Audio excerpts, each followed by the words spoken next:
of the story, which is somewhat related actually to the first part, which is talking more about Canadian politics and endorsements and Trump and all this stuff. Trump was recently he recently had an interview with Laura Ingraham from Fox News, where he said that he actually likes the liberals better because the liberals are easier to deal with than the conservatives under Pierre Poilievre, because Pierre said bad things about him, and Trump says he doesn't like him and all this stuff. And there's a couple of ways that, like, there's two sides to this argument that everyone's like, depending on what your political bias is, you're trying to argue, right? So the conservatives are arguing that, of course, he would endorse the liberals because the liberals are weak, and the liberals are easier to deal with because they give more concessions to Trump, and because Trump likes to bully Canada, and the liberals make it easier for Trump to bully Canada, and the conservatives are going to stand up to him harder. That's what the conservative kind of narrative is, and I included this post from Pierre Poilievre himself, which basically he's trying to make the argument that that Carney is a weak leader and he will cave to Trump's demands, blah blah blah, right? And but there's also a flip side, right? So we got to consider two sides, and I try to be bipartisan, unbiased as possible. So if you consider the liberal side of the argument, is that Trump, maybe he's seeing how his rhetoric is kind of boosting the Liberal Party, and maybe deep down inside he actually likes Pierre Poilievre better because, again, being both right-wing leaders, they're more politically aligned, although there are obviously differences between Pierre and Trump, but they're both on the right wing. And maybe, like, if Trump came out and supported the conservatives and say, oh, I love Pierre, that guy's great, that would actually probably just nuke Pierre's campaign, right? Like, then an endorsement from Trump would not be good for Pierre. So obviously, to help Pierre, what he would have to say is that, oh, I actually don't like Pierre, I actually like Carney, which, like, an endorsement from Trump from the Canadian perspective is like is a negative thing, right? It like makes you look bad that Trump is endorsing you at this point in Canada. So the liberals are saying that obviously he's just saying that because he wants Pierre to win, but he realizes that he's hurting Pierre too much. So that's why he endorsed Carney.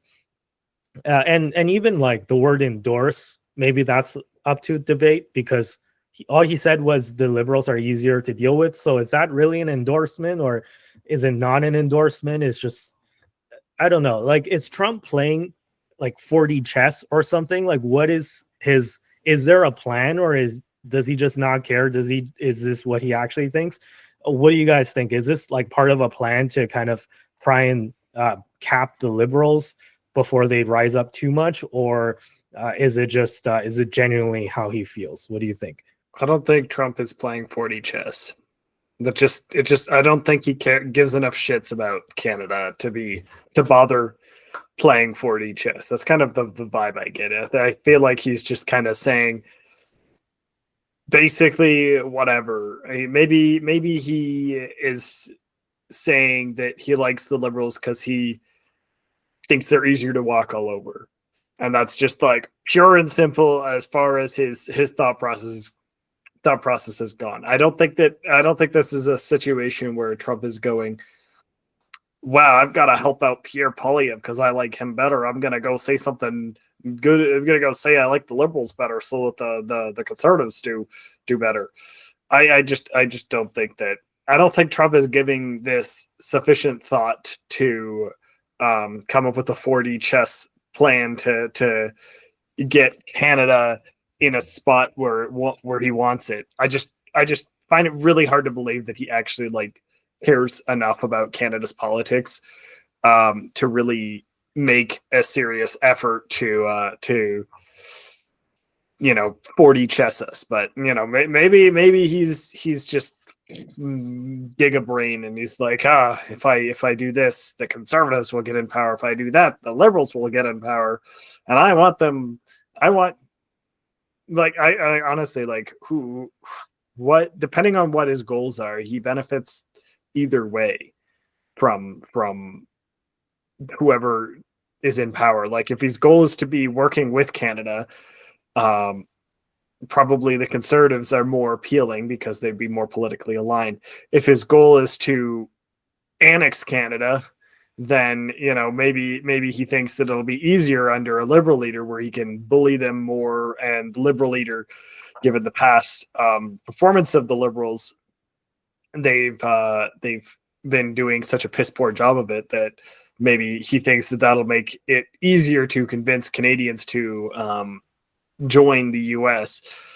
And I mean, on that front, like I know people talk about how Alberta and other provinces might want to leave and join the US. I don't really think that that's like a serious concern, but I think that if it goes on long enough, the anger towards the federal government, there may be some spite referendums kind of things that kick in. And I think that's definitely more likely under the Liberals than under the Conservatives. So at the end of the day, I don't think we really need to worry about Canada breaking up or whatever or anything like that. It's just like, I think that, and I think that it really comes down to Trump just kind of saying exactly the first thought that came to his head on the matter when they asked him about it. And he was basically like, the Conservative guy, he's kind of annoying. He's got a French sounding name. I don't like that. The other dude is just Mark Carney. I could say Mark Carney. That's easy. Like I wouldn't be that surprised if it's purely as simple as that. I just don't think he's playing 4D chess in Canadian politics. Like I think that Canada is getting like 1% of his brain power. He's got other fish to fry. Like Canada's basically just like getting a couple Twitter posts every day rather than anything else.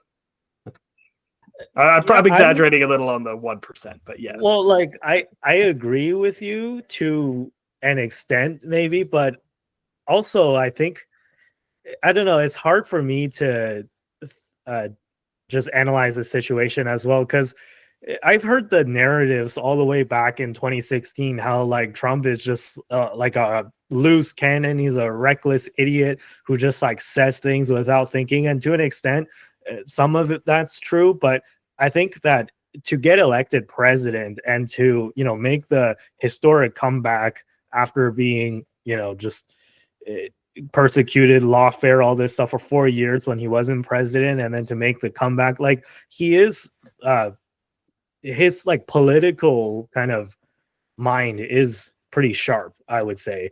And there's a chance that he is playing 4D chess, in my opinion.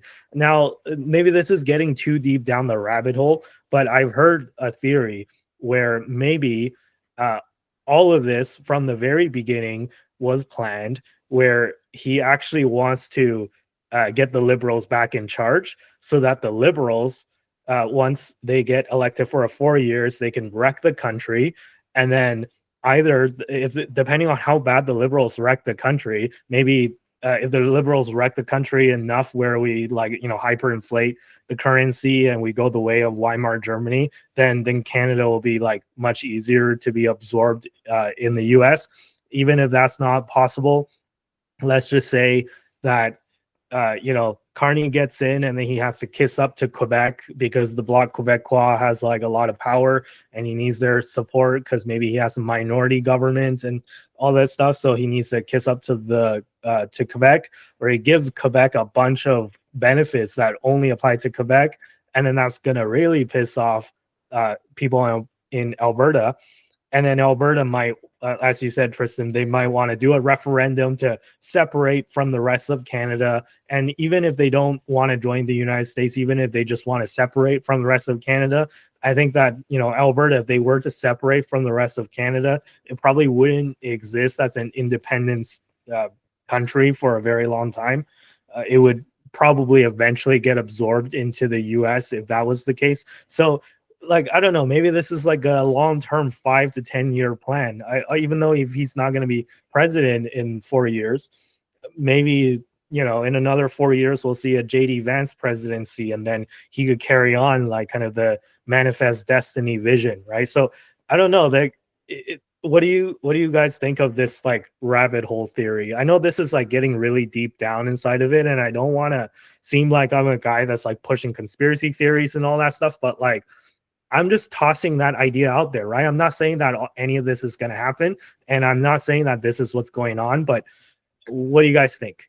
I just don't really think that he's got this 40 chess mentality on the Canada front. I think that you're right that he is more politically savvy than people give him credit for, but I don't think that it's like I don't think that it's to the point where he's like thinking about everything all at once in this masterful plan. I think it's more so like he knew how to get himself in power. He knew what to say to get people to like him over the Democrats. And he kind of knew what platform to run with and how to appeal to people in a way that the Democrats were clearly failing to. So and on that front, like that's all very useful, but it's not the same thought process as like appealing to the Canadian, like getting Canada to somehow join them by using a bunch of like convoluted strategies, like the whole tariffs, the annexation talk, all of that stuff combined. I feel like in a lot of respects has made annexation less likely. But at the same time, maybe now it's in our heads and we're thinking about it now. But like, I just find it really hard to believe that like he's actually got much of a real plan to really implement the annexation and combination of Canada. And I don't think that his comments on Mark Carney being, or not even Mark Carney, just the Liberals being easier to deal with, is like particularly a sign of him like gigabraining. Because we also have to remember that he's only ever dealt with Justin Trudeau when he was in power. So it's not like he has a conservative comparison to reference. So, but if you look at the past, like with Stephen Harper, for example, Canada was able to weather a lot of the financial turmoil in the with the 2008 financial crisis a lot better than the States. So maybe he's thinking that like we would have more under conservatives, we've had more effective leadership because we were able to balance that scenario better or something to that effect. But either way, I really think that he's just kind of like I don't want to be like saying that like he's just talking. I'm not trying to say he's talking out of his ass or anything. Like I think that he's considering it, but I think that it's more so like more Occam's razor kind of thing, where it's like the simplest reason is probably the most likely. And I think that that's just that he's dealt with the Liberals. He knows how to deal with them. He doesn't really, and he's confident that he can keep pushing them around, and he doesn't want to deal with conservatives, which are a new beast and maybe less easy for him to push around. And I think that's more so what I think he was saying. I don't think he's talking out of like the side of his mouth, like saying one thing but wanting another, if that makes sense. Like I think he's perfectly happy to have the Liberals be in power again and for him to exert his will over them. So I think that's kind of what I'm thinking. I think he's just more so like he's more so just saying I think what he means, and if that works in his favor in the long run, nice. But again, as I said, I feel like he's kind of in a position where he wins either way, depending on the election and what his goals are. Like, there's not really a scenario where the Liberals or the Conservatives severely hamper American prospects, if that makes sense, at least in my perspective. Overall opinion on it, like if to discuss like whether Trump's like political savvy or not, and the conversations around him playing 4D chess and all that stuff. I mean, I don't think he's like he is. I don't go too deep down into that because I can never prove it on the spot. Like we can only prove that kind of stuff in hindsight. But Like I do think Trump is incredibly politically savvy. I think he's the most politically savvy president we've had in our lifetime. I think he's actually way smarter than people give him credit for. I think he's a very smart person, and I think one of the ways that he's really smart is that like the way he can comment and be quick on his feet. So I think that I don't think that he planned this comment. I think he just said it on the spot. And an example of a comment where I do believe Trump just made it up on the spot. I don't think his advisors told him to say it. I don't think he discussed it with any person in the world. I think when he was standing up on stage with Bibi Netanyahu and said that we're gonna like take over Gaza and we're gonna make it into like a Riviera and put beaches and condos and all these properties there, he made that up on the spot. And you could see in Netanyahu's face that that was not discussed beforehand. So I think Trump likes to do shit like that. I think that's just kind of his style. He likes to mess with people. And like in the whole conversation of the 51st state, he's been trolling us. I don't take it seriously. I do think Trump understands that if he was to actually make Canada 51st state, he would be handing over 2 senators and 35 House members to the Democratic Party. Like I just don't think I think Trump is smart enough to understand that like Canada is actually like a really left wing place compared to the United States. I think he's trolling the hell out of us. So I don't take it seriously. I don't think he's going to annex us. And I just don't see that happening. He really needs to stop with the 51st state lines though. Like it's actually hurting him more than it's helping him. So like honestly, he needs to stop. If he wants to have a productive conversation with Canada, just like shut up with the 51st state thing. The joke was good at the time. I appreciate good comedy. I laughed about it a few times, but like you're making it harder on yourself now. So shut up. Like that's kind of my message to Trump on the 51st state thing. It's not helping you. It's just you're winning the meme game, but you're losing the political game. So stop. In terms of the why he said that. Okay, this is my official theory. Okay, I think that I've been listening to a few conservative podcasters and individuals online, people who have Trump's ear. And I know that Trump, people used to say Trump actually watches Fox News and Morning Joe every morning. And I do believe he does watch like that stuff, and he watches podcasts all the time, and he gets himself informed of how people are talking about him. I think Trump's that kind of guy. And it's a bit of it's just Trump's weird personality and his pettiness. Like he wants to watch people attack him so he can attack them again on Twitter. But I think that when it comes down to it, all those political podcasters basically criticize Trump. All those people who are fairly famous and are in Trump's ear criticize him and said like you're messing this up. You're making Canadians upset. Like stop it. And you're actually making the Liberals more likely to win. And like I think that like politically, the Republicans in the U.S. really do understand Canadian politics. Like they do study it, and they understand like with their agenda, with Trump's agenda, he can get a lot through if he just simply had a conservative government. So I do believe that there's people in his ear that are basically telling him you may have messed up this thing on Canada by talking too much. And I think that Trump literally just like had that, understood that in his mindset, and he just said it on the spot. And I don't think he cleared it with the political advisor. I don't think he cleared it with anybody on his team. I think he literally just said it on the spot, and he said that I support Carney. I also think it was also meant to be like an insult on Carney because he's like they're easy. I mean, the Liberals are stupid. I could easily deal with the Liberals. Poilievre, he's tough. He's smart. I think he's actually just he was partially trying to insult Carney in the way that Trump just likes to insult everybody he's negotiating with because that's his style.